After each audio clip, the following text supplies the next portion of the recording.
नमस्कार दोस्तों, education technology ज्ञान चैनल में आपका स्वागत है। आज आपको इस वीडियो के अंदर कुछ बैंक से संबंधित जो रूल्स हैं वो चेंज हुए हैं उनके बारे में हम चर्चा करेंगे। आपको वीडियो पसंद आए तो लाइक करें, कमेंट करें और सब्सक्राइब भी ज़रूर करें। 1 अप्रैल से जो ऑनलाइन भुगतान का जो तरीका है वो लगभग बदल जाएंगे सभी बैंकों के। फ़िलहाल पूरी डिटेल जो है वो आप सर्च कर सकते हैं, गूगल में कर सकते हैं या अन्य जगह बैंक से सूचना ले सकते हैं। मोटा मोटी जो बातें हैं वो इस वीडियो के अंदर मैं आपको बताऊंगा।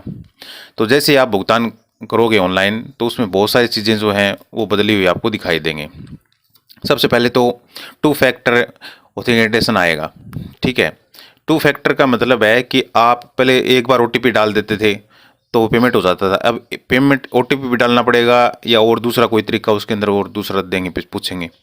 तो 2 आप सिक्योरिटी लगाओगे उसके बाद ही वो पेमेंट होगा, उससे पहले पेमेंट नहीं होगा। ये 2 स्टेप वेरिफिकेशन जो है वो लागू किया गया है।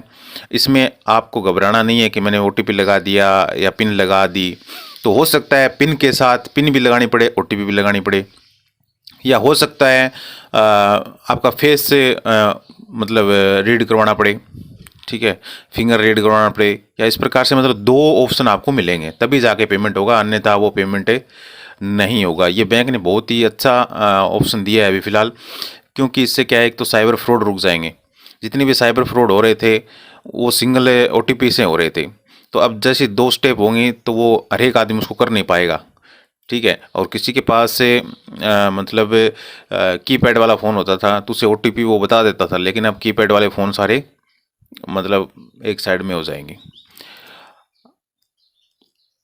आगे देखिए कि 2 स्टेप वेरिफिकेशन अब कंपल्सरी कर दिया गया है। जैसे OTP, पिन है, बायोमेट्रिक है।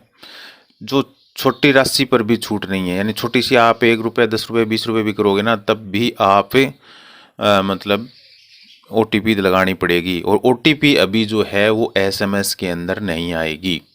OTP आप जैसे गूगल पे में कर रहे हो तो गूगल पे के अंदर ही OTP आएगी, फ़ोन पे से कर रहे हो तो फ़ोन पे के अंदर ही OTP आएगी। यानी जिस ऐप का उपयोग कर रहे हो उसी से ही OTP आएगी, उसी में ही OTP आएगी।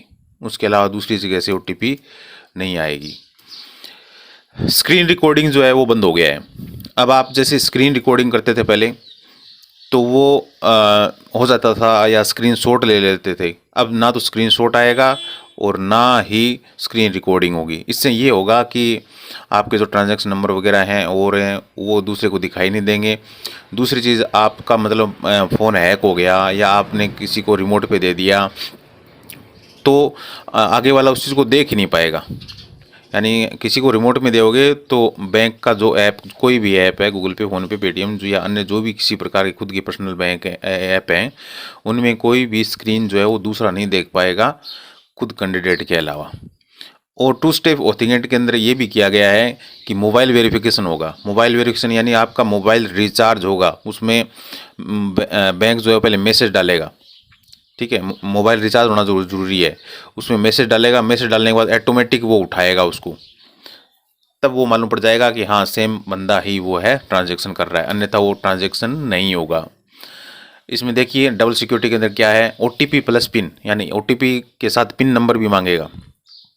उसके बाद बायोमेट्रिक यानी फिंगर, फेस ID कोई भी हो, और डिवाइस वेरिफिकेशन, इनमें से कोई ऑप्शन आप चुन सकते हो। फिर टोकन नंबर और पासवर्ड ये भी उसके अंदर दिया जाएगा। यानी 2 वेरिफिकेशन करवाने पड़ेंगे तभी जा कर के आपको जो पसंद आए उसको आप सिलेक्ट करेंगे और उसके बाद ही आप आगे बढ़ पाओगे। ये नियम यदि आप अपनाते हो तो किसी प्रकार से आपके साथ साइबर फ्रॉड नहीं होगा। और नाइट का ट्रांजैक्शन जो है वो लॉक हो जाएगा, या लॉक कर सकते हो, आपके पास ऑप्शन मिल जाएगा, लॉक करना चाहते हो या नहीं करना चाहते हो, लॉक एक्टिव रखना चाहते हो या नहीं रखना। रात को 11 से 6 बजे तक आपके बैंक खाते से कोई भी पैसा नहीं निकाल पाएगा। इस ऑप्शन को आप इनेबल भी कर सकते हो, डिसेबल भी कर सकते हो। यदि आप इनेबल करते हो, ये इनेबल कर देना चाहिए वैसे तो, क्योंकि ज़्यादातर फ्रॉड जो है वो नाइट को होते हैं। सुबह लोग देखते हैं तो यार मेरे तो रात को पैसे निकल गए। ठीक है, तो 11 से 6 बजे तक आप कोई भी ट्रांजैक्शन नहीं करना चाहते तो आप इसको लॉक लगा के आराम से चैन की नींद सो सकते हो। ये भी बहुत अच्छा ऑप्शन दिया गया है, सिक्योरिटी रीजन से बहुत अच्छा ऑप्शन है। इसके बाद ट्रांजैक्शन वार्निंग, यानी जैसे आप ट्रांजैक्शन करोगे तो उसमें वार्निंग आएगी। जैसे आपके मोबाइल के अंदर किसी प्रकार का कोई रिमोटली ऐप है या कोई मालवेयर इंस्टॉल है, तो वो यदि आपके मोबाइल में होगा तो वार्निंग देगा पहले कि आप इसको पहले हटाओ, उसके बाद ये ट्रांजैक्शन होगा। उससे पहले वो ट्रांजैक्शन नहीं करने देगा। तो ये भी बहुत ही अच्छी बैंक की अभी सुविधा है। सिक्योरिटी क्वेश्चन, आपसे जैसे ट्रांजैक्शन करोगे तो सिक्योरिटी क्वेश्चन भी पूछ सकता है।